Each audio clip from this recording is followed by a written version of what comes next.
कितनी फैमिलियां मेरे पास में आती हैं, महाराज 10 साल हो गए, 20 साल हो गए, हमारे घर में कोई गोपाल नहीं आया है, कृपा कीजिए।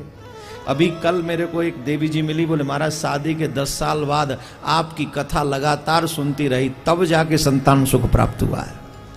कल मिली मुझे, शायद वो यहां कहीं आई भी होंगी, बैठी होंगी, निश्चित बैठी होंगी। वो मिलता उन्हीं को है जिनको लेने की चाह है। भागवत कल्प वृक्ष है, मैंने पहले ही दिन कहा था, इससे जो मांगोगे सो मिलेगा। Whatever you want Bhagavat gives you. लेकिन विश्वास और श्रद्धा के साथ सुनोगे तब।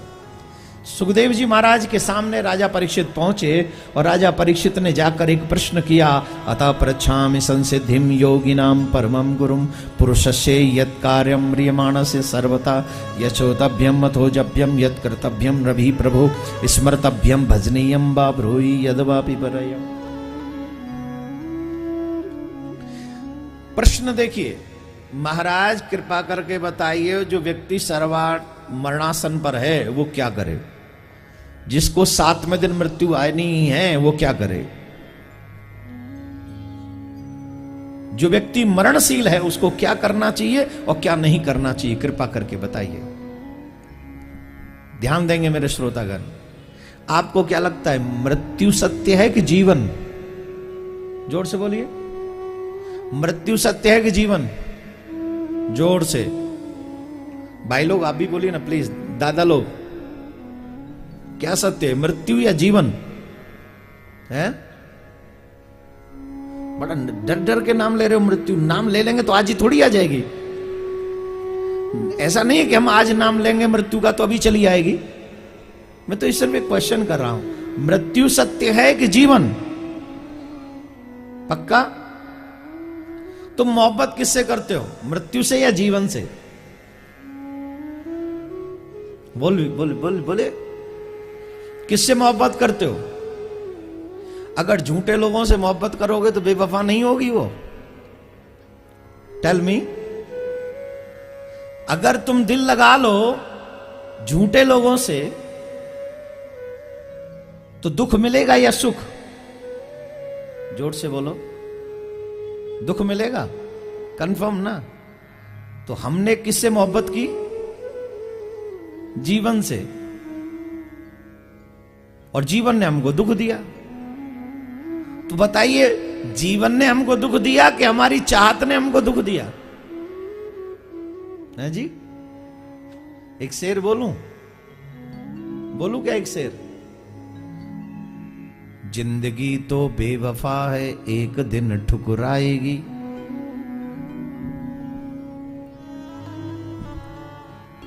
तुम ही समझदार हो अकेले, बाकी के तो रह ही गए कहीं।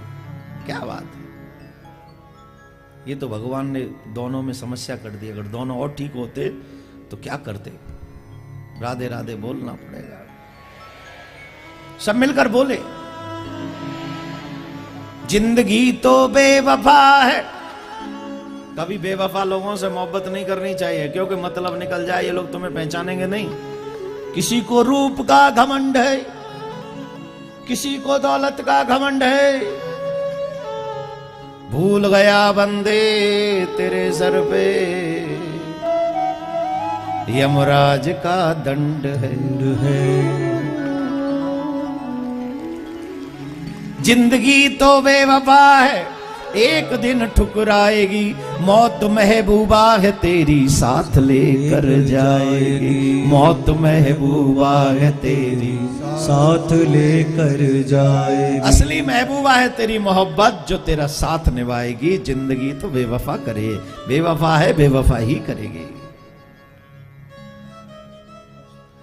आप में से कितने लोग ऐसे हैं जिन्होंने मौत के बारे में क्वेश्चन किसी संत महात्मा से किया हो, महाराज कौन सी अच्छी तिथि को हम मरेंगे, कृपा करके बताओ? कभी किया है?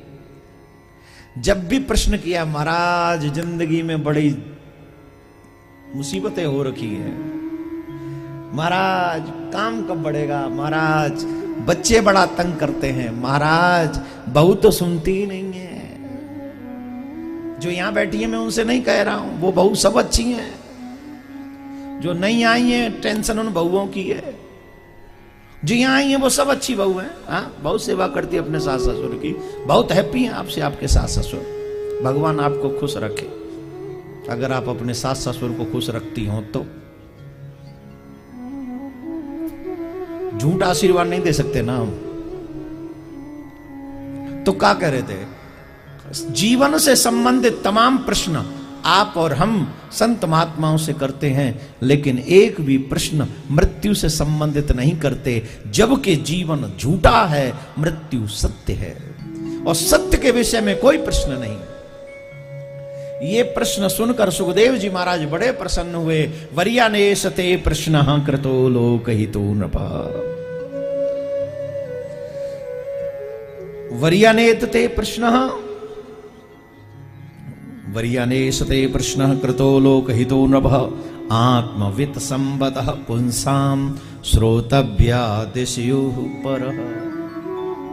धन्य है राजन, तुमने जो प्रश्न किया है जन कल्याण के लिए, ये अद्भुत प्रश्न है और इस प्रश्न को जन कल्याण के लिए आपने किया है।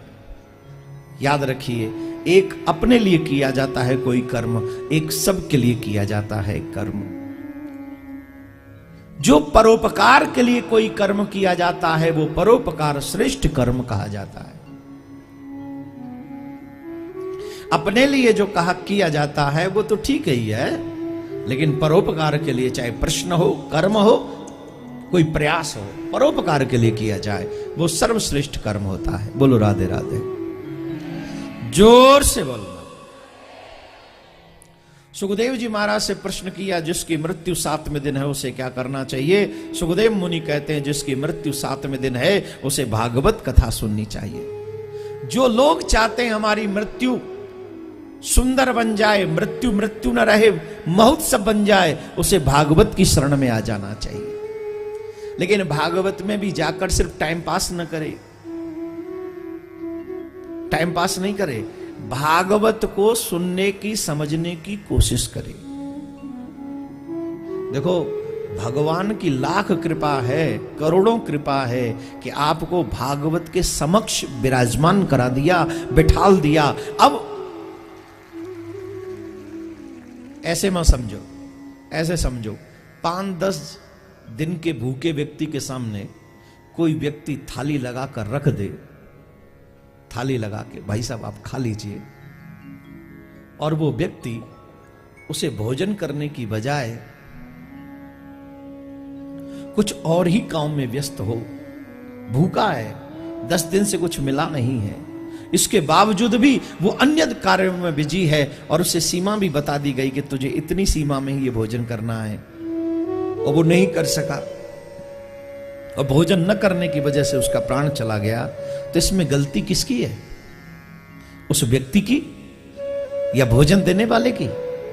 भोजन देने वाले ने तो भोजन दिया, एक सीमा बताई, उस सीमा में भोजन करो, लेकिन गृह कार्य ना जाना जंजाला, वो अपने उस कार्यों में लग गया, भोजन नहीं कर पाया और उस प्राण छोड़ना पड़ा। ठीक वैसे ही भगवान ने ये मानव जीवन दिया, मानव जीवन पर भी भागवत कथा दी, भागवत में भी हमें पहुंचा दिया, और पहुंचने के बाद भी अगर हम वहां से भागवत न सुन सकें, उसे न समझ सकें, तो हमसे बड़ा बदकिस्मत और कौन हो सकता है। इसको कहते हैं, यही वो शब्द है, पानी में मीन प्यासी। ठाकुर जी ने जल में भी जगह दी, लेकिन पानी में मीन प्यासी। कितना अच्छा सौभाग्य आपका, लेकिन कथा में मन लगे तभी सौभाग्य। श्री सुखदेव जी महाराज ने कहा, जिसे अपनी मृत्यु महोत्सव बनानी है उसे भागवत सुननी चाहिए। गुरुदेव कृपा करके भागवत प्रारंभ कर दीजिए, मैं भागवत सुनूंगा। और श्री सुखदेव जी महाराज ने भागवत प्रारंभ की, और भागवत के प्रारंभ में सृष्टि का वर्णन किया, और सृष्टि सृजन प्रारंभ हुआ। और सृष्टि सृजन कैसे हुआ? समस्त ब्रह्मांड में जल ही जल है, समस्त ब्रह्मांड में। उस जल में एक बट का वृक्ष है, उस बट के वृक्ष के पत्ते पर भगवान बाल स्वरूप धारण करके विराजमान है, और हजारों हजारों वर्ष तक भगवान उस बट वृक्ष के पत्ते पर आत्माराम सिर्फ अपने साथ ही रमण करते हैं। फिर एक ओम बहुत श्यामा, एक में से बहुत होने का जब संकल्प मन में आया तो भगवान की नाभि से कमल, कमल में से ब्रह्मा जी उत्पन्न हुए और ब्रह्मा जी से भगवान ने कहा तुम सृष्टि का सृजन करो।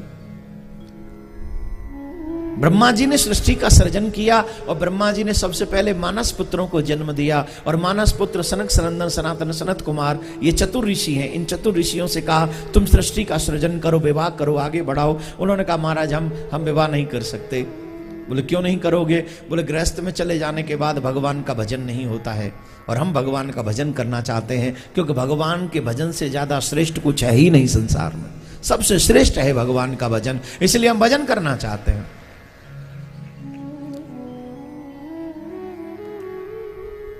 बहुत से लोग कहते हैं अभी तो हमारे खेलने कूदने की उम्र है, अभी क्या भजन भजन लगा रखा है आपने, क्या भजन करेंगे?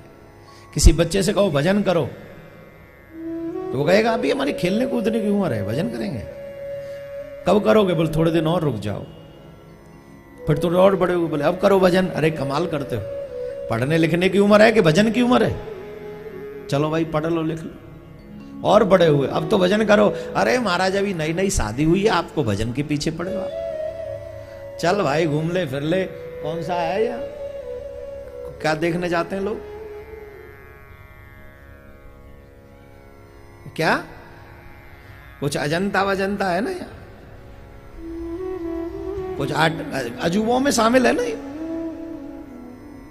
है ना? गए हो देखने? नहीं, हमने नहीं देखा अभी तक। चलोगे हमको दिखाने? कोई चलेगा? कौन चलेगा?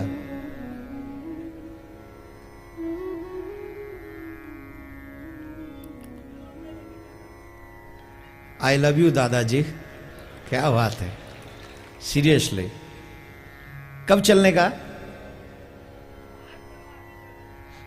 तो भागवत तो करने दो ना जिसके लिए आया हूं वो कर लूं, फिर चलेंगे अपन। Thank you, so sweet. बच्चों से कहा भाई चलो, बोले अभी शादी हुई है, थोड़ा अजंता वजंता देखने दो। कहा तुम भजन के चक्कर में पड़े हो, अभी हम तो जाएंगे हाथ में हाथ डाल के थोड़ा अजंता देख के आएंगे। अच्छा भाई देखो अजंता। थोड़े और बड़े हुए, अब तो भजन करो। महाराज 4-4 बच्चे हो गए, आपको भजन की पड़ी है, हमें उनके पेट की पड़ी है। तुम ही बताओ भाई कब करोगे भजन? बोले बुढ़ापे में करना क्या है? भजन ही करना है बुढ़ापे में, पूरे बुढ़ापे भर भजन करेंगे और क्या करना है? क्यों अभी से पीछे पड़े हो? जितने यहां बुजुर्ग बैठे हैं ईमानदारी से बताओ बुढ़ापे में भजन होता है? जितने भी यंगस्टर्स बैठे जरा इधर देखें बुजुर्गों की तरफ, बताइए महाराज बुढ़ापे में भजन होता है क्या? कभी सर में दर्द है, कभी पैर में दर्द है, कभी जो है डॉक्टर ने एक बीमारी, शुगर बढ़ गई, वो क्या होता है? कौन सा प्रेशर होता है? क्या होता है उसको? क्या बोलते हैं? ब्लड प्रेशर लो हो गया, बढ़ गया। 1000 बीमारियां आके पकड़ लेती हैं, फिर कैसे करोगे भजन? डोंट लाफ माय डियर, बुढ़ापा बीमारियों का गोदाम है। अगर तुम सोचो बुढ़ापे में भक्ति करेंगे, आई एम सॉरी टू से यू कांट, तुम नहीं कर सकोगे। वैसे भी बचपन में किया हुआ भजन अमृत के समान फल देता है, जवानी में किया हुआ भजन घी दूध के समान फल देता है, और बुढ़ापे में किया हुआ भजन सिर्फ पानी के समान फल देता है। Now you decide what you want. जब बचपन में 1 माला 100 माला का असर करती है, जवानी में 1 माला 50 माला का असर करती है, और बुढ़ापे में 1 माला सिर्फ 1 माला का ही असर करती है।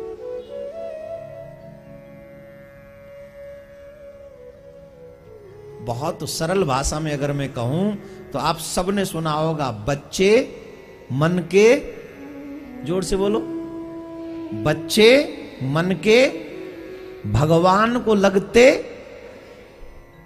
बिगाड़ दिया तो सब बिगाड़ दिया, बट जो हम कहें वो सुनो, बच्चे मन के सच्चे भगवान को लगते अच्छे। क्यों? बचपन में मन में कोई मैल नहीं होता, इसलिए। अगर व्यक्ति को भगवान से लड़ना हो ना तो बोल देता है बचपन में, देखो ये बात ठीक नहीं है, नामदेव जी महाराज की पूरी कथा आप सब जानते हैं। नामदेव जी के पिताजी को बाहर जाना था। नामदेव जी छोटे थे। उन्होंने कहा भाई देखो मैं जा रहा हूं, थोड़ा लड्डू गोपाल जी की पूजा ढंग से करना, दूध पिलाना, ठाकुर जी को भोग लगाना। बोले ठीक है। नामदेव जी चले गए। नामदेव जी के पिताजी चले गए। अब नामदेव जी के बारे उनको भोग लगाना था। अब उनको ये लगे कि जैसे हम लोग दूध पीते वैसे ये पीते होंगे। दूध का पात्र लेकर नामदेव जी भगवान के आगे बैठ गए, कहे महाराज दूध पियो। भगवान तो नहीं आए। नामदेव जी बोले जल्दी पियो नहीं तो पिताजी लड़ेंगे। नहीं पिए। बोले भगवान जी तुम पे कोई काम नहीं, हम पे तो और भी काम है, जरा पियो ना। आप यकीन मानिए मूर्ति प्रकट होकर भगवान दूध पीने लग गए। भगवान दूध पीने लग गए। क्यों? क्योंकि भगवान को सरलता पसंद है। भगवान को ये बचपन का जो मन है वो बहुत पसंद है। जिसका मन सरल है भगवान उसके पास दौड़े चले जाते हैं। इसलिए बचपन में किया हुआ भजन बहुत फल देता है। जितना जल्दी हो सके भगवान का भजन प्रारंभ कर देना चाहिए। चारों भाइयों ने मना कर दिया। ब्रह्मा जी ने शाप दे दिया, हम तुम्हें बड़े, तुमको शाप देते हैं, तुम बड़े नहीं होगे। चारों भाई बड़े खुश हुए। महाराज आपने हमें शाप नहीं दिया, आपने तो हमें वरदान दिया है। क्या? बोले अब हम अगर बड़े नहीं होंगे तो एक बात तो सच है कि माया से बचे रहेंगे, और जीव माया से बच जाए तभी भक्ति कर पाता है। बड़े होने पर ही, जितने यहां लोग बैठे हैं कृपा करके बताएं, बचपन में सबसे ज्यादा प्यार किससे होता है? किससे होता है सबसे ज्यादा प्यार? है जी, जोर से। मां से सबसे ज्यादा प्यार होता है, मां से सबसे ज्यादा। और जवानी में वो मां उतनी प्यारी लगती है क्या? जैसे ही कॉलेज जाना शुरू करें वो मां उतनी प्यारी लगती है क्या? जवाब दीजिए हां या ना। क्यों? मम्मी बदल गई? मम्मी बदल गई क्या? फिर क्या बदला? बोले तुम्हारी फीलिंग्स बदल गई। बचपन में जो मन निर्मल था वहां सिवाय मां के और पिता के कोई और नहीं था, और जब जवान हुए तो इंद्रियां बदलने लगी, इंद्रियों की डिमांड बदलने लगी, तो वहां जाकर हमें दोस्त फ्रेंड अच्छे लगने लगे। और जब उससे भी बड़े हुए तो वो दोस्त फ्रेंड भी अच्छे लगते हैं क्या? नहीं, फिर बच्चे अच्छे लगने लगे। Me and my children. हाँ जी कि ना जी? जैसे जैसे इंसान बढ़ता है उसकी इंद्रियों की डिमांड बदलती चली जाती है। बड़े होंगे तो रिक्वायरमेंट बढ़ेगी। इसलिए हम छोटे रहेंगे तो हमारा चित्त सिर्फ भगवान में लगा रहेगा, और यही आपका हमको वरदान है। बड़े प्रसन्न हुए महाराज, बहुत प्रसन्न। सप्तऋषि महाराज मनुरा ने शत्रुपा, पृथ्वी के पहले मानव, फिर देवहूति जो महाराज मनु की पुत्री हैं, उनका विवाह करदम मुनि के साथ में हुआ। 9 कन्याएं हुई उनसे, और 10वीं संतान के रूप में श्री कपिल देव भगवान का प्राकट्य हुआ। बोले कपिल देव भगवान की जय। यहां पर कपिल देवहूति प्रसंग है। अगर आप थोड़ा सा मानव योनि के विषय में जानना चाहते हैं तो मैं 5 मिनट इस पे ज्यादा समय लगाऊं, नहीं तो आगे बढ़ूं। चाहते हैं मानव योनि के विषय में जानना? जो जो चाहते हैं हाथ उठाइए। हाँ, क्या बात। लेकिन पूरा ध्यान से सुनना पड़ेगा।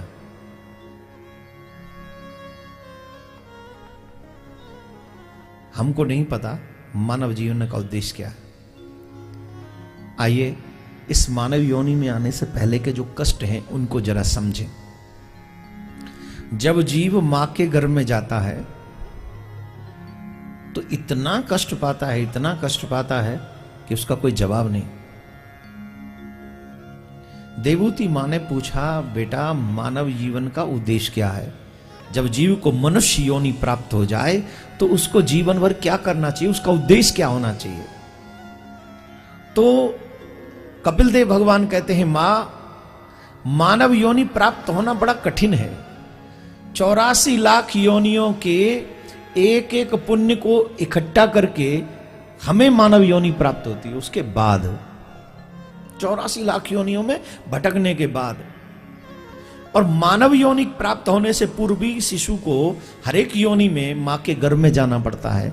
और मां के गर्भ में कितना कष्ट है, गर्भाशय में कितना कष्ट है। इतनी सी छोटी जगह है जहां उसे बंद रहना पड़ता है, इतना अंधेरा होता है कि हाथ से हाथ नहीं दिखता है। सिर्फ आपकी 5 मिनट चाहूंगा, अगर कॉन्सेंट्रेट होके सुन सकें तो, तब आपको पता चलेगा कि आप किस मुसीबत से निकल के आए हैं। और अगर ये नहीं सुलझी तो ये मुसीबत आगे भी आपका इंतजार कर रही है। समझदार उसी को कहते हैं जो मुसीबत आने से पहले छुटकारा कर ले। अगर इंटेलिजेंट हो तो आपको ये अभी से सुलझाना चाहिए।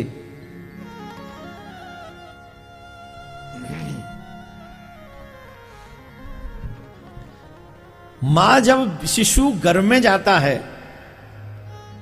तो छोटे से उस स्थान में जहां उसे हाथ से हाथ भी नहीं दिखता, घोर अंधकार होता है वहां।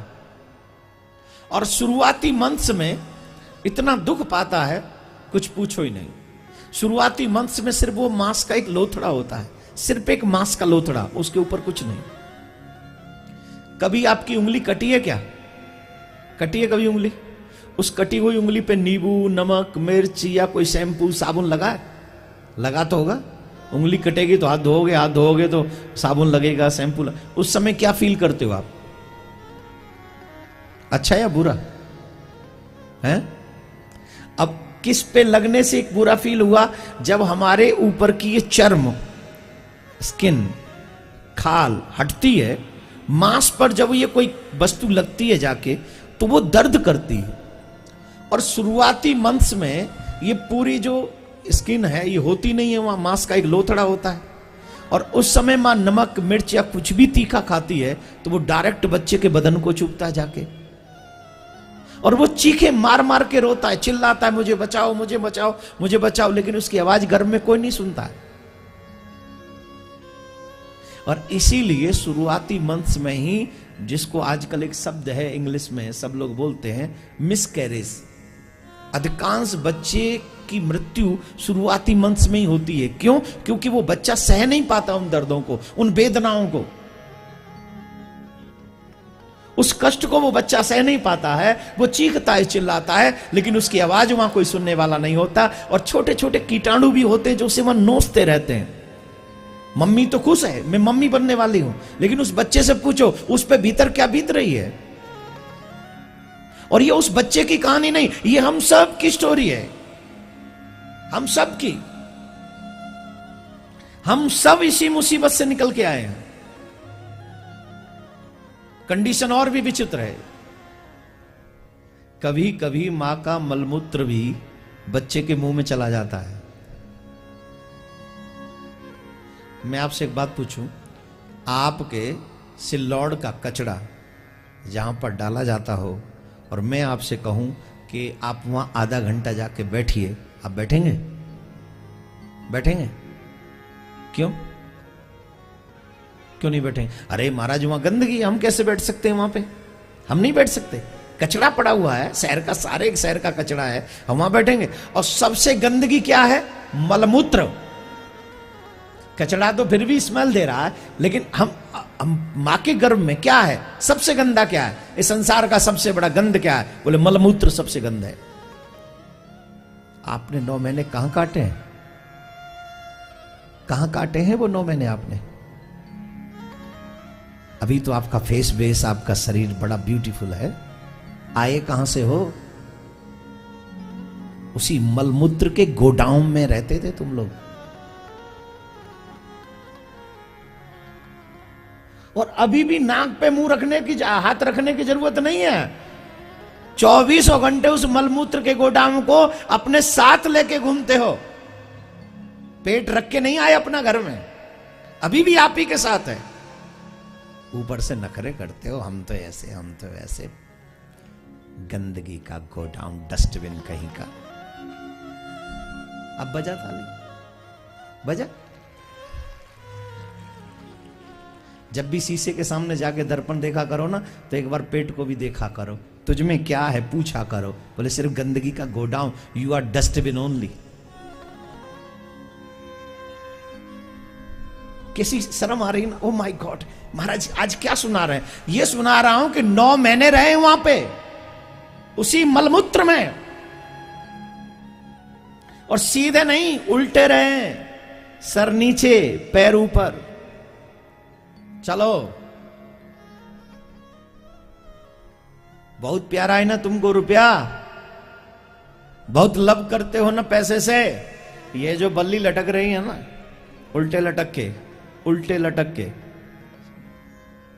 12:15 पौने 2 घंटे बचे हैं कथा में, लटक के कथा सुनो। 5 लाख रुपया दूंगा पौने 2 घंटे के, लटको चलो। 5 लाख दूंगा, चाहे जजमान से उधार लेके देना पड़े, बाद में दे दूंगा जजमान को, प्रॉमिस दे दूंगा। और ऐसा भी नहीं है, अपुन का इतना चलता है महाराष्ट्र में, 5 लाख तो कोई भी दे देगा हमको। कौन कौन दे सकता है उधार 10 दिन के लिए? ये देखो कितना लोग तैयार है। तो 25 हो गया टोटल, तो कई लोगों ने हाथ उठाया, ज्यादा तो करोड़ तक पहुंच जाएगा मामला। उधारी देंगे, ये परमानेंट नहीं। चलो मैं 5 लाख रुपया दूंगा, उल्टा लटक के कथा सुनो। Is it possible? सुन पाओगे? नहीं। और इसे मजाक मत समझना, जो उल्टा लटक के सुनेगा पौने 2 घंटे बच गया तो मैं 5 लाख दूंगा। It's true. और व्यासपीठ पे बैठ के कह रहा हूं तो ये कोई मजाक नहीं होगा। यहां तुम पौने 2 घंटे नहीं लटक सकते, और मां के पेट में उल्टे 9 महीने तक लटके रहे। कितने महीने? 9 महीने। और तुम्हारी ये जो फैमिली है, किसी ने भी तुम्हारी कोई हेल्प नहीं की थी वहां। तब तुमको और हमको सिर्फ एक की याद आई थी, हे भगवान इस नरक से हमको निकाल दो, हे भगवान आप हमें इस नरक से निकाल दो। भगवान ने कहा चल मैं तुझे निकाल भी दूं, व्हाट्स माई प्रॉफिट? मेरा प्रॉफिट क्या है? बोले भगवान आप तो भगवान हो, हम आपको क्या प्रॉफिट दे सकते हैं? पर यह सच है महाराज, अगर आप हमें निकाल दोगे तो आपका बड़ा उपकार होगा। भगवान ने कहा हम तुम्हें निकाल देंगे, नो डाउट कि हम तुम्हें निकालेंगे, लेकिन एक प्रॉमिस करो। ध्यान से सुनेंगे, 2 मिनट कॉन्सेंट्रेट कीजिए अपने आप को। ए माता जी धरिए ना मोबाइल को, अरे राम राम राम है। जब तुम ऐसा करोगे तो बच्चे तो मोबाइल को खाएंगे ही बैठ के। यहां तुम यूज करो वो खाएंगे।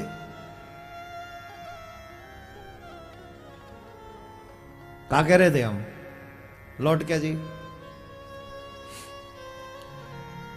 भगवान ने कहा कि अगर मैं तुझे निकाल दूं तो मेरा प्रॉफिट क्या है? जीव ने कहा मैं आपको क्या प्रॉफिट पहुंचा सकता हूं, आप तो खुद भगवान है।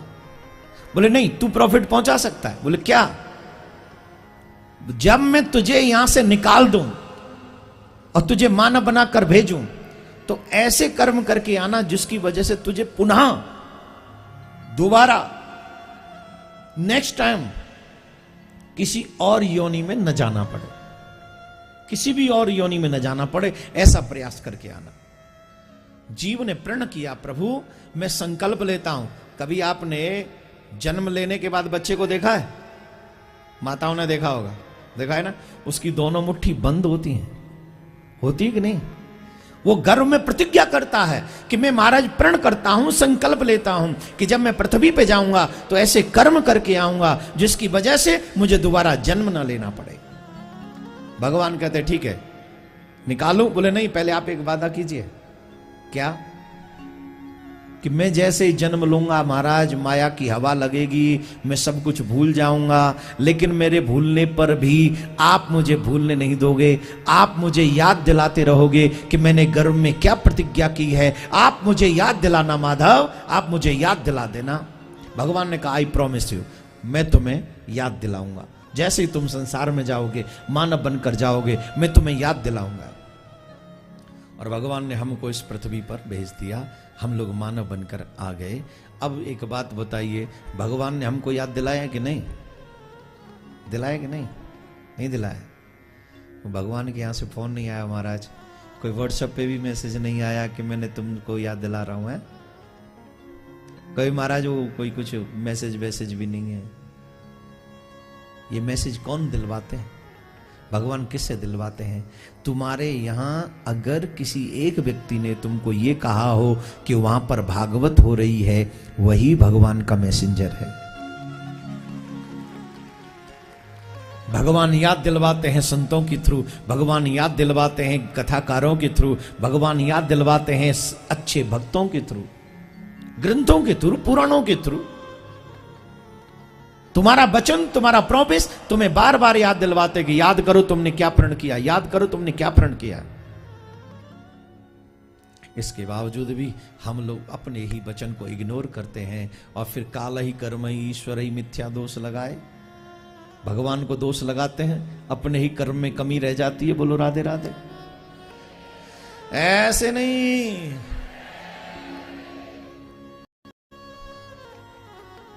मानव जीवन का उद्देश्य एकमात्र ईश्वर की प्राप्ति है। खाना, कमाना, सोना, संतान उत्पन्न करना, ये काम तो पशु भी कर लेते हैं, लेकिन भजन वो नहीं कर पाते हैं, ईश्वर की कथा वो नहीं सुन पाते हैं, दूसरों की सेवा वो नहीं कर पाते हैं, मंदिर वो नहीं जा पाते हैं, बड़ों का आदर वो नहीं कर पाते हैं। जो काम हम कर सकते हैं वो काम वो नहीं कर पाते, इसीलिए वो पशु हैं और इसीलिए हम मानव हैं। एक बात और ध्यान रखें, अगर मानव होकर भजन न करें, अगर मानव होकर मंदिर न जाएं, अगर मानव होकर बड़ों का आदर न करें, अगर मानव होकर हम कथा सत्संग में न जाएं, तो आई एम सॉरी नहीं, काहे की सॉरी, समझ लेना हम पशुओं से भी बुरे पशु हैं, हम इंसान नहीं हैं। रामायण में कितना स्पष्ट प्रमाण है, जिन हरि भगत हृदय नहीं आनी, जीवित सब समान सो प्राणी। जिन शरीरों में मानव योनि प्राप्त करने के बाद जिनकी आत्माएं भगवान की भक्ति स्वीकार नहीं करती हैं, वो मानव नहीं, वो जिंदा नहीं, वो मुर्दे के समान है। जो भगवान की भक्ति न करे वो जिंदा नहीं है, वो मरा हुआ है, वो पशुवत है। जो लोग भगवान से पृथक हैं वो पशु हैं, मानव होकर भी पशु हैं। वो पशु 4 पांव वाले हैं, ये पशु 2 पांव वाले हैं। भगवान ने कितना ब्यूटीफुल टाइम दिया है तुमको, ह्यूमन लाइफ दी है। It's not simple thing my dear. Human life बहुत इजी नहीं मिलती है, लेकिन आपको मिली है, आप उसका सदुपयोग कर सकते हैं। दुरुपयोग तो सब कर ही लेते हैं। तो कपिल देव कहते हैं, मानव जीवन का एकमात्र उद्देश्य है ईश्वर की प्राप्ति। ज्ञानी बनकर मोक्ष प्राप्त करे, भक्त बन के भगवत प्राप्ति करे, यही मानव जीवन का एकमात्र उद्देश्य है, गोल है, एम है। दूसरी बात, जीवन भर क्या करना चाहिए? बोले जीवन भर भगवान को मनाने की कोशिश करना चाहिए। अब ये बात तो समझ में नहीं आएगी, हम समझाते हैं दूसरे तरीके से, बड़े इजीली समझ में आ जाएगी। जीवन भर पति पत्नी क्या करते रहते हैं? पत्नी का पूरा जीवन पति को मनाने में ही निकल जाता है। आपको जो पसंद है वही वस्त्र पहनेंगे, आपको जो पसंद है वही भोजन बनाएंगे, आपको जो पसंद है उसी स्थान पे जाएंगे, आपको जो पसंद है उन्हीं लोगों से बात कर। देखो पत्नी का नाम सुनते कितने अटेंशन आ गई, वाव, और सुनाइए महाराज, और भगवान के नाम पे गुममुत क्या हम भगवान को मनाएं? ये है पशुवत बुद्धि। लेकिन फिर भी समझो, ऐसे ही समझ सकते हो तो ऐसे समझो जैसे पूरे जीवन भर पत्नी क्या करती है। आपको जो पसंद है वो वस्त्र पहने, आपको जो पसंद है उस जगह पे जाएं, आपको जो पसंद है उन्हीं लोगों से चर्चा करें, आपको जो पसंद है वैसी वाणी का प्रयोग करें। पूरे जीवन भर एक पत्नी अपने पति को मनाने की और यही सेम थिंग पति की भी होती है। किस किस के पति ऐसा करते हैं जो मैंने अभी बोला? जहां आपको पसंद है वहां ले जाएं, जो आपको पसंद है बोलें, जो आपको पसंद है वही खाना खाएं, जो आपको पसंद है वो मतलब उसी जगह पे, मतलब किस किस के पति ऐसा करते हैं? हाथ उठा के बताओ। अच्छा, किस किस की पत्नी ऐसा करती हैं वो हाथ उठा के बताएं। जो हमने कहा पत्नियों को हाथ नहीं उठाना, वो तो पति उठाएंगे ना। जो आपको पसंद है वही वस्त्र पहने, जो आपको पसंद है वही भोजन बनाएं, जो आपको पसंद है वही कर्म करें, जो आपको पसंद है वैसा ही जो है बाणी बोलें, जो वो उसी स्थान पे जाएं, उन्हीं लोगों से बात करें जो आपको पसंद है। किन किन को ये लगता है कि हमारी पत्नी ये सब करती है?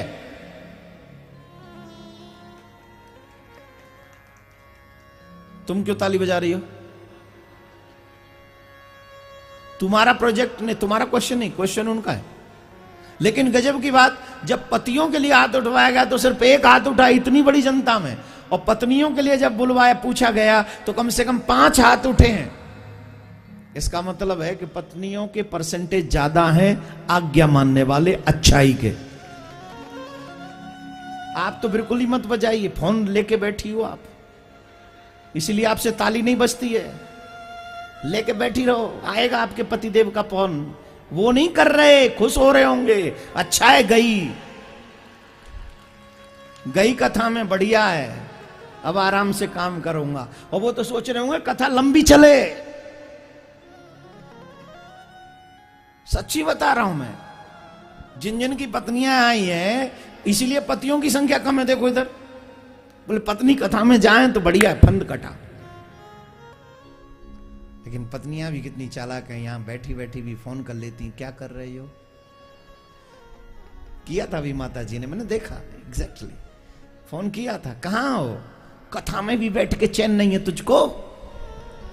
वहां से भी इंक्वायरी कर रही मेरी, राधे राधे बोलना पड़ेगा। कह रही है तो माता जी के चेहरे पे मुस्कुराहट आ गई, आपके पे आ गई।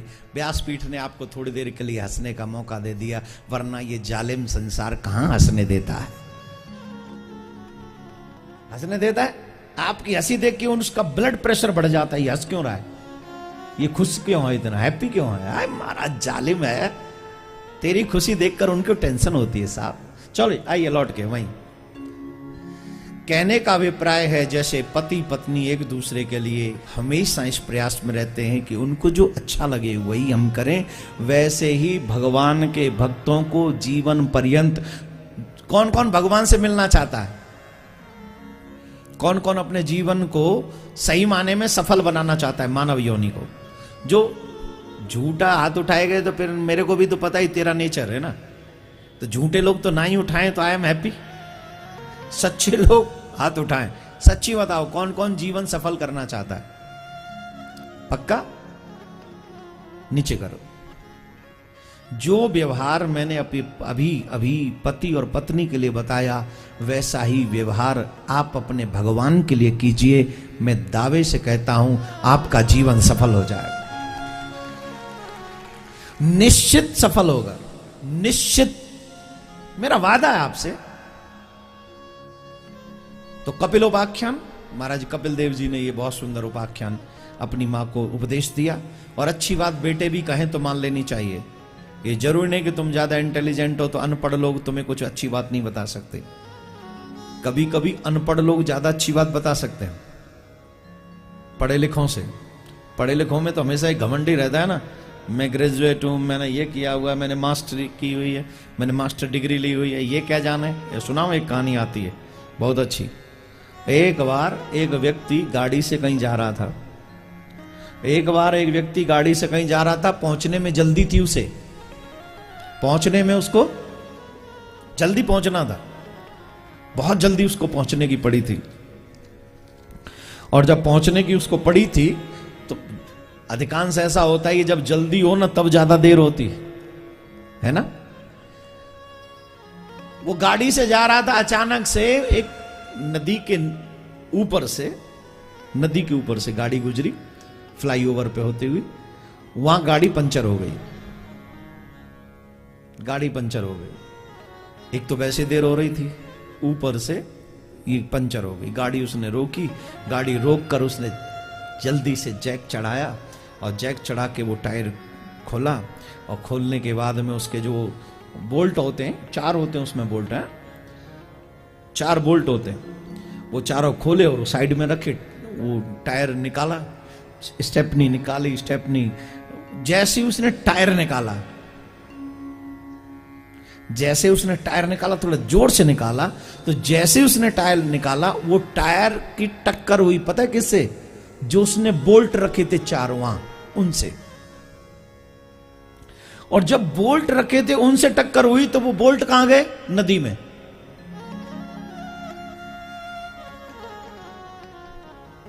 वो जो बोल्ट थे वो कहां गए? बोले नदी में गिर गए।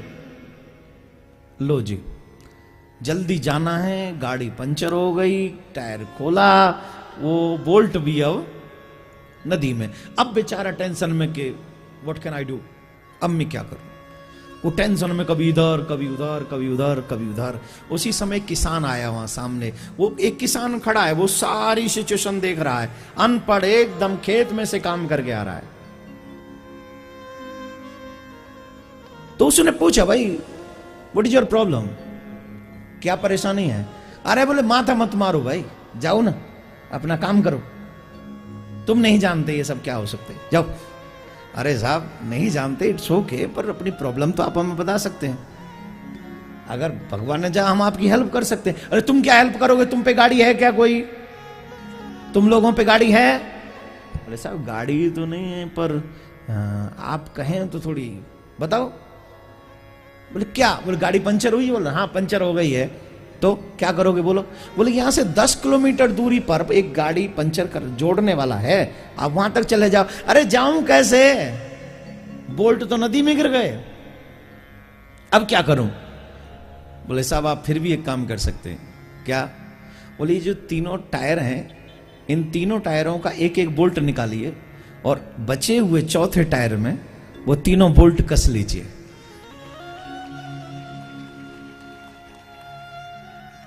और 10 किलोमीटर गाड़ी ले जाइए, वहां जाकर अपना पंचर जुड़वा लीजिए।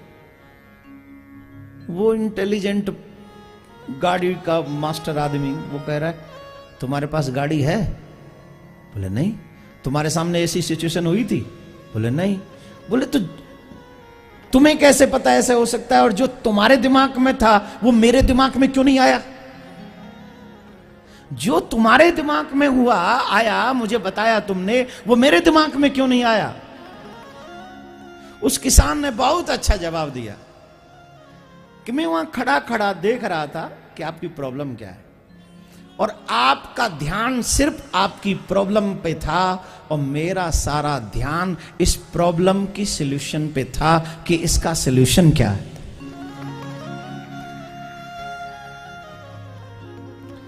Don't be problem oriented, always be solution oriented. अपना फोकस, अपना ध्यान सिर्फ प्रॉब्लम पे मत रखो, प्रॉब्लम की सॉल्यूशन क्या है, उसका निवारण क्या है, उसको दूर कैसे किया जा सकता है, उसका सॉल्यूशन क्या है, उस पे ध्यान दीजिए। ध्यान तो वही है ना, आप चाहे उसे प्रॉब्लम पे लगा दो, चाहे उसके सॉल्यूशन पे निकाल दो। तो साहब जो चीजें कभी कभी बड़े लोग नहीं जानते, वो छोटे छोटे लोग भी उन समस्याओं का हल कर सकते हैं। इसलिए हमारे संत महात्मा कहते हैं कभी किसी को छोटा नहीं समझना चाहिए, कभी किसी की इंसल्ट नहीं करनी चाहिए। न जाने कब कौन से समय पे तुम छोटे हो जाओ और छोटे लोग कब बड़े हो जाएं, या तुम कब छोटे लोगों की तुम्हें जरूरत पड़ जाए, इसमें कोई दो राय नहीं है। इसलिए राधे राधे बोलना पड़ेगा। अच्छी बात बेटा भी बताए तो मान लो, बुरी बात पिता भी कहे तो मत मानो। अच्छी बात पिता भी कहे, बेटा भी कहे तो मानो, एक्सेप्ट करो ना, क्या बुराई है। भगवान न जाने कब किसके दिमाग में अच्छा विचार दे दे, तुम कोई ठेका थोड़ी लेके आए हो सारे अच्छे विचारों का, किसी को भी दे सकता है। तो ये चरित्र, इसके बाद सती चरित्र, और फिर एक प्रसंग आता है ध्रुव चरित्र। महाराज मनु के पुत्र उत्तानपाद, उत्तानपाद के 2 विवाह। बड़ी रानी का नाम सुनीति, छोटी रानी का नाम सुरुचि। सुनीति के पुत्र ध्रुव और छोटी रानी के पुत्र हैं सुरुचि के उत्तम। सुनीति तन से सुंदर नहीं है, वो मन से सुंदर है, और सुरुचि तन से सुंदर है, मन से सुंदर नहीं। अब बताइए संसार को कैसे लोग पसंद है, तन से सुंदर कि मन से सुंदर। फर्स्ट एंड सेकंड, जोर से बोली। तन से सुंदर पसंद है कि मन से है। ए भाई रुको एक मिनट, कैसे तन से सुंदर किस किस को लोग पसंद है, और मन से सुंदर किस किस को पसंद है। झूठे लोग हाथ उठाइए ना, क्या बुराई। टोटल 100% झूठ है। हमको मन से लोग बहुत पसंद है, जिनका मन अच्छा हो, आई लव इट। हो रियली जी, वाह, थैंक यू। चलो अभी लो डिस्कस करते हैं। आप अपने बेटे के लिए बहू ढूंढने के लिए गए और आपका बेटा ऐसा है जैसे एकदम वाइट, जैसे बाबूजी ने एकदम टोपी पहनी हुई है वाइट, ठीक वो कलर आपके बेटे का है, बहुत हैंडसम है। और आप जिस लड़की को देखने के लिए, वो मन से बहुत सुंदर है, रोज भजन करती है, बड़ों का आदर करती है, ये समझो साक्षात लक्ष्मी है, साक्षात। कभी ऊंचा स्वर में बात नहीं करती अपने बड़ों के आगे, लेकिन थोड़ी सी भगवान ने मिस्टेक कर दी उसके कलर में। उसका कलर ऐसा है जैसे ये मेरे माइक का ऊपर ऊपर वाला। अब बताइए, चले चले हैं जी? क्या पूछ ले आप, हमारे घर पे ही आ गए। ऐसे कोई पूछते, इसीलिए कहते झूठ मत बोलो, जो मन में नहीं हो जुबान पे नहीं होना चाहिए। आजकल के व्यक्ति टू फेसेस पीपल है, समाज में दिखने को कुछ है और अंदर कुछ है, वो नहीं होना चाहिए। मेरे ठाकुर को वो लोग पसंद है जो घर के भीतर भी वैसा ही, घर के बाहर भी वैसा ही। पसंद करना है तो एक करो ना, जिसका मन पसंद है वो, उसका रंग कोई भी हो, मुझे वो ही पसंद है। और सब तन पसंद है तो फिर तन ही पसंद है, काहे मन के पीछे पड़े हो। इस संसार में एक संत ने बहुत अच्छा भजन लिखा, देख लिए तेरे दुनिया वाले, मुख जिनके उजले मन उनके काले। जो वाइट फेसेज होते हैं ना, उन पे कभी फिदा मत होइएगा, अंदर बहुत डार्क है, बहुत डार्क है माय डियर। देख लिए तेरी दुनिया वाले, मुख जिनके उजले मन उनके काले, होके दुखी मैंने तुमको पुकारा, इस दुनिया में मुझे भेजना दोबारा। लेकिन जो संत भक्त लोग होते हैं वो तन से पसंद नहीं करते, अपितु मन से जो सुंदर है उनको पसंद करते हैं। आप सबसे मेरा एक निवेदन भी है, जो श्रोता यहाँ बैठे हैं, आपने अभी तक का अपना सारा समय पूरा तन की सफाई पर दिया है। साबुन लगाते हो तन की सफाई के लिए, वो परफ्यूम वर्फ्यूम लगाते हो तन की सफाई के लिए, और श्रृंगार करते हो तन की सफाई के लिए, कपड़े पहनते हो तन की सुंदरता बढ़ाने के लिए, और जो है क्या नाम है वो क्रीम ब्रीम भी लगाते हो तन की सुंदरता के लिए। इन सब चीजों का डी एंड क्या है? तन की सुंदरता का डी एंड है मुखाग्नि, चिता में स्वाहा। लेकिन मैं आपसे एक और बात पूछूं, कभी आपने अपनी आत्मा की सुंदरता बढ़ाने का प्रयास किया है? किया है? आपकी आत्मा अगर सुंदर बन जाए तो कोई अग्नि ऐसी नहीं है जो उस आत्मा तक पहुंच सके और उसे जला दे और उसे राख कर सके। कोई अग्नि ऐसी नहीं, कोई अग्नि ऐसी नहीं जो तेरी आत्मा को जला सके माय डियर। आपने इतना इन्वेस्ट तन की सुंदरता के लिए आज तक किया है, आत्मा की सुंदरता पर भी अगर थोड़ा बहुत इन्वेस्टमेंट करें, और ये जो आप कर रहे हैं ना यहाँ बैठ के, ये आपकी आत्मा की सुंदरता का एक कर्म है।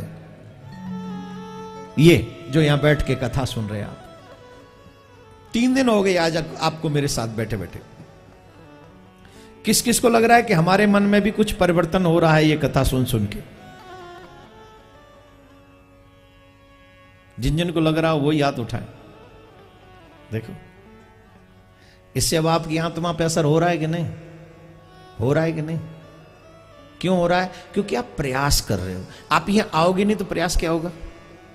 आप यहां बैठ के कथा सुनोगे नहीं तो प्रयास क्या होगा? और जिन लोगों ने भी अगर हाथ नहीं उठाए हैं, यहां पे 2 ही बात है, या तो आपको मेरी बात समझ में नहीं आई इन 3 दिन की, या फिर आपने मन से कथा नहीं सुनी। मन से सुनोगे तो भी परिवर्तन होगा, और या फिर मेरी बात नहीं समझी, समझने की कोशिश की होती तो भी परिवर्तन होगा। पहली बात, मन से सुनो। दूसरी बात, समझने की कोशिश करो। महाराज उत्तानपाद की पत्नी सुनीति, जिनके प्रति स्नेह ज्यादा नहीं है महाराज उत्तानपाद का, उन्हीं के पुत्र और छोटी रानी से बहुत अटैचमेंट है उनकी। छोटी रानी जो कहे सो होता है। एक दिन 5.5 साल के ध्रुव खेलते खेलते अपने पिता की गोद में जाकर बैठ गए। पिता सिंहासन पर बैठे थे और जब छोटी मां ने देखा कि मेरी सौत का बच्चा मेरे पति की गोद में जाकर बैठ गया तो उनको बुरा लगा और उन्होंने उस बच्चे को हाथ पकड़ के नीचे उतार लिया। नीचे उतरो। ध्रुव से कहा कि तुम इस गोद में नहीं बैठ सकते, अगर तुमको इस गोद में बैठना है तो उस परम पिता से प्रार्थना करो कि वो तुम्हें मेरी कोख से जन्म दे, और जब तुम मेरी कोख से जन्म लेके आओगे तभी तुम अपने पिता की गोद में बैठ सकते हो, अदरवाइज नहीं।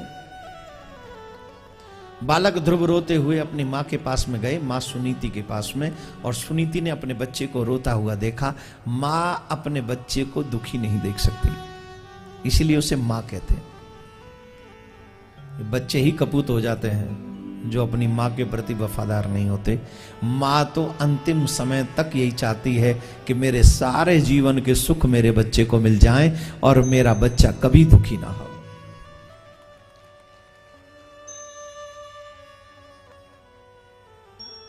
यहां कोई ऐसी मां बैठी है जो चाहती हो मेरा बच्चा दुखी हो? है कोई? एक कथा याद आ रही है, सुनाऊं क्या? तो मना करोगी तो भी मैं कहा मानने वाला हूं। सुनो, बहुत अच्छी है।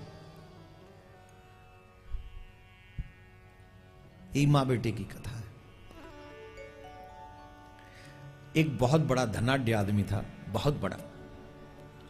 कहीं भी सत्संग में जाता, कहीं भी जाता, कहीं भी जाता, उसे एक बात सुनने को मिलती कि कोई भी बच्चा अपनी मां का कर्ज नहीं उतार सकता। हर जगह पर यही बात सुनने को मिलती उसे कि कोई बच्चा अपनी मां का कर्ज नहीं उतार सकता। मां का कर्ज बहुत है, मां का कर्ज बहुत है, मां का कर्ज नहीं चुका सकता, मां का कर्ज नहीं चुका सकता। वो बच्चा बड़ा परेशान हो गया। वो बच्चा तो नहीं, सेठ हो गए थे, अब तो बड़े धनवान थे। एक दिन अपनी मां के पास गए और मां से कहा, मां मैं तुम्हारा कर्ज उतारना चाहता हूं, बताओ तुम्हारा कर्ज कैसे उतरेगा? सब लोग कहते हैं मां का कर्ज नहीं उतर सकता, कर्ज नहीं उतर सकता, बताओ तो तुम्हारा कर्ज कैसे उतरेगा? मां ने कहा, मैंने कब कहा कि मेरा कर्ज तुझ पे है? मैं तो नहीं चाहती तू मेरा कर्ज उतारे, ना मेरा कोई कर्ज है। बोले नहीं नहीं, सब लोग कहते हैं मां का कर्ज है, मां का कर्ज है, मैं तुम्हारा कर्ज उतारना चाहता हूं, बताओ कैसे उतरेगा? मां ने कहा, तू सच्ची में मेरा कर्ज उतारना चाहता है? बोले हाँ। बोले एक काम कर, आज रात तू मेरे साथ ही सोना। बोले ठीक है। जिद करके बैठ गया कि आज रात को मां का कर्ज चुकाना, चाहे कुछ हो जाए। बैठा रहा, मां सो गई। अब सोच रहा सोते सोते मां तो सो गई, मैं कैसे कर्ज चुकाऊं? ठीक है, मैं भी सो जाता हूं, मां सो गई तो। वो जैसे ही सोया मां जग गई। मां सोई नहीं थी, मां तो सोने का बस बहाना कर रही थी। मां जग गई और जैसे ही उसकी आंख लगी, मां ने उठाया, बेटा उठ। बोले हाँ, मुझे प्यास लग रही बेटा, जल पिला दे। बोले ठीक है। वो गया ये सोच के आज मां का कर्ज चुकाना है, कुछ बोलना ही नहीं, जो मां कहेगी वही करना है। उठा के जल लेके आया, एक गिलास पानी लाया, जल लाया और मां को दे दिया। मां ने आधा गिलास जल पिया और आधा गिलास जिस जगह पर वो लेटा हुआ था वहां फैला दिया। कुछ नहीं कहा, पर गुस्सा तो आया। जितना पीना था बाकी छोड़ देती, या फैलाने की क्या जरूरत थी? बोला कुछ नहीं। मां ने गिलास रख दिया। वो फिर थोड़ा साइड में होके फिर लेट गया। जैसे ही आंख लगी फिर कहा, बेटा उठना। बोले हाँ, मुझे प्यास लग रही, जरा जल पिला। फिर गया, जल लेके आया। मां ने फिर थोड़ा 2 घूंट पानी पिया, बचा हुआ पूरा गिलास बगल में फैला दिया। जहां भी साइड पे लेटा हुआ तो वहीं फैलाया। अब उसे, मां ये फैला क्यों रही? बेटा गलती हो गई, फैल गया। फिर भी वो जैसे तैसे गीले में, नींद आवे तो कहीं भी पत्थरों पे आ जाती है। रात में जो सोने का ही है तो सबको सोना होता है। फिर वो जैसे तैसे सोए, फिर उठाया। मां बोली, बेटा उठियो। बोले क्या हुआ? अब थोड़ी आवाज में उसकी मैं गुस्सा, क्या हुआ, अब क्या चाहिए? बोले थोड़ा जल चाहिए बेटा, प्यास लग रही। पीती तो नहीं, सिर्फ मुझे तंग कर रही हो आप। फिर भी ये कहते कहते गया और जल का एक गिलास लाया और कहा ये लो पियो। मां ने एक घूंट भी नहीं पिया, सारा फैला दिया। अब तो उसके गुस्से का ठिकाना नहीं रहा, भड़क गया। आप सिर्फ मुझे तंग कर रही हो, आप सिर्फ, मैं आपकी कर्ज चुकाना चाहता हूं, इसलिए आप मुझे परेशान कर, मुझे सोने नहीं दोगी तुम जानबूझ के मुझे तंग कर रही हो। मां ने गिलास उठाते हुए कहा बेटा तेरे बस की नहीं है कर्ज उतारना, जाके सो जा। क्यों नहीं है मेरे बस में, क्यों नहीं मेरे बस में, क्यों नहीं उतार सकता? बोले तू एक रात में परेशान हो गया, तुझे पता है तूने मेरी कितनी रातें खराब की हैं। तू सिर्फ एक रात में परेशान हो गया। आजकल की मॉडर्न मम्मियों की बात नहीं कर रहा हूं मैं माय डियर। आजकल की मॉडर्न मम्मियां तो वो डायपर, क्या बोलते, डायपर क्या होता है, वो बांध देती हैं, सो जा, सुबह उठ के देखेंगे क्या क्या किया तूने। पहले मम्मियों के पास सुविधा नहीं थी, रात में कितनी बार मलमूत्र त्यागते थे। मां उस गीले में खुद सोती थी और सूखे में अपने बेटे को सुलाती थी। इतना ही नहीं, जिस दिन रात को बेटे को बुखार आ जाए ना, बेटा तो बुखार में भी सो लेता है, लेकिन मां सारी रात नहीं सो पाती है। न जाने ऐसी कितनी रातें हैं जो मां ने अपने बच्चों के लिए जाग जाग कर बिताई हैं। बचपन में बेटा चाहता है कर्ज उतार देगा। उतारना चाहते हो? मैं बताता हूं, 5 किलो का एक पत्थर अपने पेट से बांधकर 24 घंटे रखो, सिर्फ 24 घंटे, तुम्हें पता चल जाएगा तुम्हारी मां ने कितना बड़ा त्याग किया है तुम्हें इस संसार में लाने के लिए। और वो 24 घंटे नहीं था, पूरा 9 महीने था। कितना कितना 9 महीने। बताइए कोई उतार सकता है अपनी मां का कर्ज? बोलिए। नहीं उतार सकता तो हाथ हिला के यूं ही कर दो। फ्रेंड्स को तो बहुत हाय वाय करते हो, आज ऐसे ही कर दो। बोले नहीं उतार सकता, नहीं उतार सकता ना। लेकिन ये बात तब समझ में आती है जब हम माँ बाप बन जाते हैं। लेकिन तब भी माँ की चिंता कहाँ करते हैं, सिर्फ अपने बच्चों की चिंता कर पाते हैं। तो मैं आपसे एक निवेदन सभी बच्चों से करूंगा, अगर मेरी बात मानो, हाथ जोड़ के प्रार्थना है, अपनी माँ बाप को कभी हर्ट मत कीजिए। जिंदगी की सबसे बड़ी संपत्ति है माँ बाप के दिल से निकली हुई दुआ, सबसे बड़ी संपत्ति है। और जिसने अपने माँ बाप को दुख दिया है, वो कितने भी तीर्थ कर लो, कितना भी यज्ञ होम तप व्रत कर लो, आपको किसी का फल नहीं मिलेगा। सबसे बड़ा तीर्थ तेरे माँ बाप है। वो जिस दिन सुखी हो गए, उस दिन तू सारे तीर्थ पार कर जाए, सबका फल मिल जाएगा। रोता हुआ ध्रुव जब 5.5 साल का अपनी माँ के पास पहुंचा, माँ ने पूछा क्यों रोते हो? तो माँ को बताया, माँ क्या मैं अपने पिता की गोद में नहीं बैठ सकता? मेरी छोटी माँ ने कहा तू इस गोद में नहीं बैठ सकता। क्यों नहीं बैठ सकता माँ, बताइए मुझे। हर माँ के ऊपर जिम्मेदारी है कि वो अपने बच्चे को अच्छे संस्कार दे। अगर बच्चा बिगड़ा है तो मां की कमी रही होगी, मां की परवरिश में कोई कमी रही होगी। मां की कमी बच्चों को आगे परेशान करती है। फ्रीडम का मतलब नहीं कि उसको कुछ भी करने दो, फ्रीडम का मतलब है उसे आनंद लेने दो, लेकिन गलत काम करे तो उसे रोको, उसे समझाओ कि आपके लिए नहीं है, ये अच्छे लोगों का काम नहीं है। सुनीति ने कहा अगर तुझे उस पिता की गोद में बैठना ही है तो उस पिता की गोद में बैठ जिस गोद में से कोई तुझे उतारे ना। ये तो हाड़ मास का पुतला है, आज नहीं तो कल तुझे उतरना ही होगा, तेरा उतरने का मन करेगा। अगर तुझे बैठना है तो उस परम पिता की गोद में बैठ जिसकी गोद में से कोई उतार ना सके। बोले मां वो कौन है? बोले परम पिता है। कैसे मिलेगी वो गोद? बोले जाके तपस्या करो। ध्रुव चल जा रहे हैं तपस्या करने, मां ने रोका, इधर आओ। बोले क्या? पहले छोटी मां को प्रणाम करो। छोटी मां को? उन्होंने मेरा अपमान किया है। मां कहती है भगवान उन्हीं को मिलते हैं जो अपनी मैं को मार देते हैं, जिसकी मैं जिंदा है भगवान उसे नहीं मिलता है। कौशल्या मां जब राम जी रावण को मार के आए तो कौशल्या मां बड़ी खुश हुई। कौशल्या मां ने पूछा, बेटा क्या तुमने रावण को मारा? मेरा राम इतना बड़ा हो गया, रावण जैसे योद्धा को मार डाला। शब्दों पे ध्यान दीजिएगा, काम आएंगे आपकी लाइफ में अगर समझ में आ गई तो। राम जी से पूछा मां कौशल्या ने, बेटा क्या तुमने रावण को मारा, ये सच है? राम जी कहते हैं, मां मैंने रावण को नहीं मारा, मैंने रावण को नहीं मारा, रावण को तो रावण की मैंने मारा है। नहीं आई समझ में? तभी तो स्लो बजा रहे हो। रावण को तो रावण की मैंने मारा है, मैंने रावण को नहीं मारा।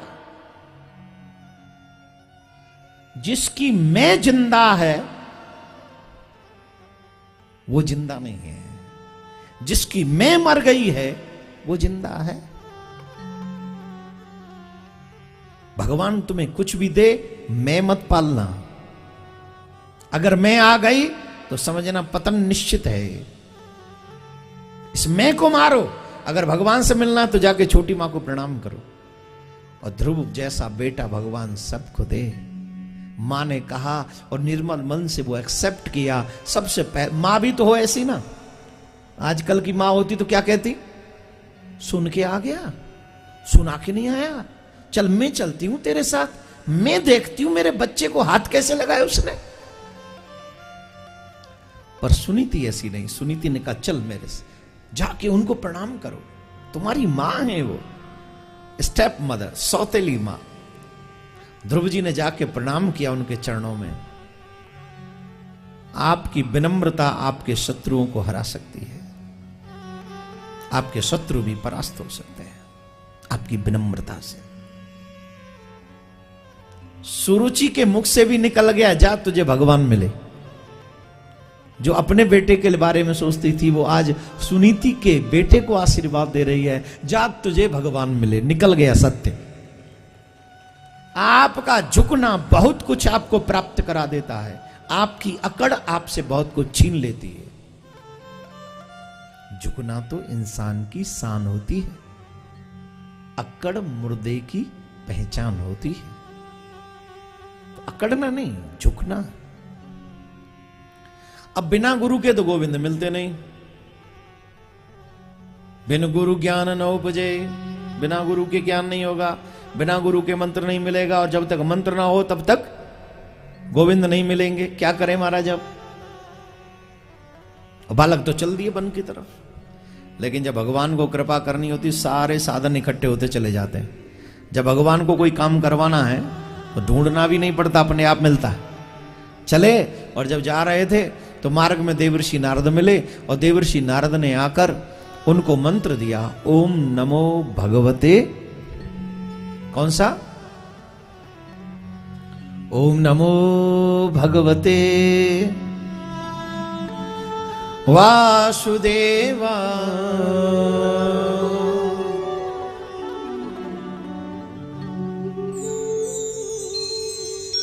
मुझे दे दर्शन।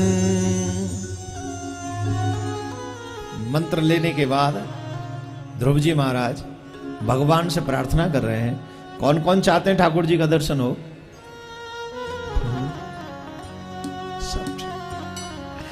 सब बैठे बैठे दर्शन कर लेना चाहते हैं, है ना? दोनों हाथों से मस्ती में ताली बजाइए और ठाकुर जी से, अरे आप कहां खड़ी हो गई, कहां जा रही हो? नृत्य कर रही थी तो भजन तो गाने दीजिए, पहले रिदम तो शुरू होने दीजिए। इन भक्तों को पता है कौन कौन टीवी पे सुनते रहे। हाय हाय, इतने लोग सुनते रहे। मुझे दे दर्शन